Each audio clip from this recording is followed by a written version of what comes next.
ఇదే ధాన్య తోరణం అండి. అష్టలక్ష్ములలో ధాన్యలక్ష్మి యొక్క అనుగ్రహం ఉంటే ఇంట్లో సకల దోషాలు పోయి సిరి సంపదలతో వర్ధిల్లుతుందని మన పెద్దలు అంటూ ఉంటారు కదా. అందుకే గుమ్మానికి అలంకరణగా ప్లాస్టిక్ పూలతో కట్టే తోరణాల కంటే ఇలా నేచురల్ గా వడ్లతో అల్లిన తోరణం కడితే మంచిదని నేను రీసెంట్ గా ప్రహరీ కలెక్షన్స్ అనే ఇన్స్టాగ్రామ్ పేజ్ లో ఈ ధాన్య తోరణాన్ని అయితే ఆర్డర్ చేసుకున్నాను. చాలా నీట్ అండ్ సేఫ్ ప్యాకేజింగ్ తో ఇంటికైతే డోర్ డెలివరీ చేస్తారు. ఇది కంప్లీట్ గా హ్యాండ్ మేడ్ ప్రొడక్ట్ అండి. చేత్తో చక్కగా చిక్కగా అల్లారనమాట. అల్లిక కూడా మీకు దగ్గరగా చూపిస్తాను. వీటిలో 3 సైజెస్ ఉంటాయండి. 3 ఫీట్, 4 ఫీట్, 5 ఫీట్.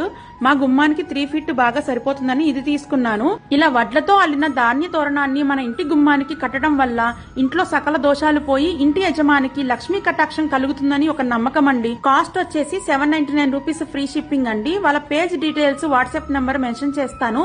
మీకు ఇది కావాలనుకుంటే డైరెక్ట్ గా మెసేజ్ చేసి ఆర్డర్ చేసుకోవచ్చు. ఇంకా చాలా కలెక్షన్ ఉందండి. ఒకసారి పేజ్ ని చెక్ చేయండి. Thank you for watching.